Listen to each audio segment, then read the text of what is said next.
इसे कहते हैं फिनाले। मतलब किसी सीजन 3 को अगर अच्छे से एंड करना होगा तो मैं कहूंगा हाउस ऑफ ड्रैगन का सीजन 3 देख लो। मतलब क्या सीजन था भाई, मतलब बीच में थोड़ा उधर उधर हो गया था पर overall is a must watch. अब मैंने जो है ना सीजन 1 और सीजन 2 बिन वॉच करे थे और एपिसोड 4 या 5 के सीजन 3 में मैंने उसे कैचअप कर लिया था। मैं स्क्रिप्ट लिख के रखता था कि इस एपिसोड पे वीडियो बनाऊंगा, इस एपिसोड पे वीडियो बनाऊंगा, पर कभी टाइम नहीं मिलता था भाई। मैंने जनरली बहुत सारी स्क्रिप्ट लिख रखी थी और मैं हमेशा कहता था इस पे बनाऊंगा, पर मैं जब तक स्क्रिप्ट लिख के खत्म करता था जब तक उसका ट्रेंड जा चुका होता था, तो भाई फिर मुझे लगता था उस पर कोई फायदा नहीं है बात करने का, इसलिए मैं छोड़ देता था। पर भाई ये सीजन 3 भली मैं 1-2 दिन बाद वीडियो डालूं पर इट्स अ बैंगर भाई। मुझसे आके कोई भी कहे कि भाई हाउस ऑफ ड्रैगन की सीजन 3 इतना अच्छा नहीं गया, गेम ऑफ थ्रोन के कंपैरिजन में वो ऐसा नहीं था जैसा गेम ऑफ थ्रोन था, मैं उससे यही कहूंगा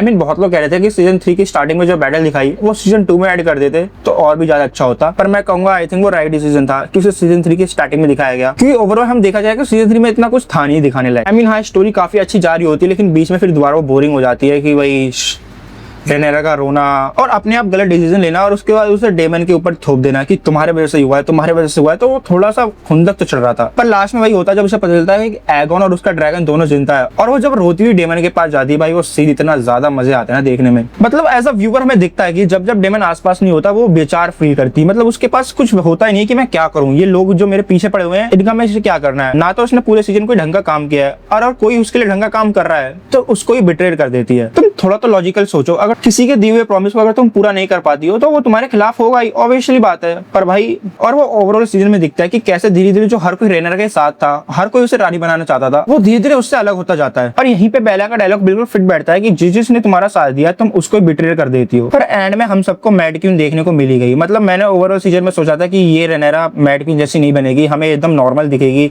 अच्छे से डिसीजन लेगी, उसके बाद पावर मिल चुकी है, पर ऐसा कुछ नहीं होता भाई जो एंड में उसका मेकअप वो आर्मर पहन के आती है ना, तभी एहसास हो गया था कि अब इस पे टाइगरीन का कर्ज लग चुका है, अब ये भी धीरे धीरे करके मैड बनती जा रही है। अब बात की जाए एगोन की, भाई मैंने कभी भी नहीं सोचा था कि मैं एगोन को सपोर्ट करूंगा। मतलब मैं ओवरऑल मैं क्या हम सब ब्लैक की तरफ थे, लेकिन जो इस सीजन ने हमें ग्रीन की तरफ किया इसे कहते हैं भाई राइटिंग। मतलब इतनी सटल राइटिंग की गई थी कि हमें एहसास ही नहीं हुआ कि हम कब ग्रीन की तरफ हो गए। और जो एगोन का कैरेक्टर डेवलपमेंट हुआ है, मतलब इसकी जगह अगर पहला एगोन होता ना तो अब तक इसे डेकायरस बोल के खत्म कर देता, पर इसने ऐसा नहीं किया क्योंकि उसे उसका वेगार चाहिए था। अब बिना वेगार के उसे भी पता है कि हम ये वॉर नहीं जीत सकते। अब गेम ऑफ थ्रोन की तरह एमेंट के पास भी मौका था कि इस वॉर को पीसफुली खत्म कर सकता है, पर वो ऐसा नहीं करता। वो अपनी क्वीन की तरफ वफादारी चुनता है और हमें देखने को मिलता है सबसे बेहतरीन वॉर, उल्फ द वाइट। मतलब ये तो भाई पिटने वाला है भाई, अगले सीजन में बुरा तरह पिटने वाला है। मतलब इतना तो कॉमन सेंस लगाओ कि तुम इस तरफ से भी पिट रहे हो, इस तरफ से पिट रहे हो, तो गलती तुम्हारी होगी ना, कुछ तुम में कमी होगी कि दोनों तरफ वाले तुम्हें मिलके मार रहे हैं, तुम दोनों तरफ से ही लड़ रहे हो और तुम ये सोच रहे हो कि तुम एक ड्रैगन से सब कुछ पालोगे, तो ये तो बेवकूफी है भाई। बंदा पी पा के लिटरली पड़ा हुआ था टॉयलेट में भाई, वहीं करके भाई वो सो गया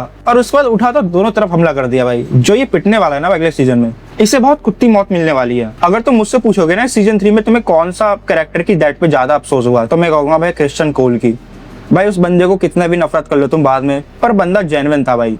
वो रेनेरा से रियल में प्यार करता था, पर जो उसे उसके बदले धोखा मिला, एलिसेंट के साथ हाथ मिलाया और उसके बाद जब उसने एलिसेंट के साथ हाथ मिलाया भाई उसका पूरा वफादार बन गया, उसके लिए वो जान देने को तैयार हो गया था। और जब उसने तलवार उठाई थी ना तो भाई मुझे जेन्युइनली लगा था भाई इसे अच्छी खासी ब्रेवली वाली मौत देंगे। बस उसी चीज का मुझे थोड़ा सा बुरा लगा था कि भाई इसे एक अच्छी सी मौत तो दे देते। Overall is a good season, मतलब बाकी 2 सीजन से तो ये काफी अच्छा था। बाकी आप बताना आपको ये सीजन कैसा लगा, आपके लिए कमेंट सेक्शन खुले पड़े हैं। और आई थिंक अगले साल हमें नाइट्स ऑफ द किंगडम दिखेगा और उसके बाद जाके हमें इसका सीजन 4 देखने को मिलेगा। भाई मैं तो बहुत ज्यादा एक्साइटमेंट हूँ दोनों शोज के लिए। अब हम अगले साल का वेट करते हैं नाइट्स ऑफ द किंगडम देखने का। जब तक के लिए भाई आप एक काम कर दो, सब्सक्राइब कर लेना।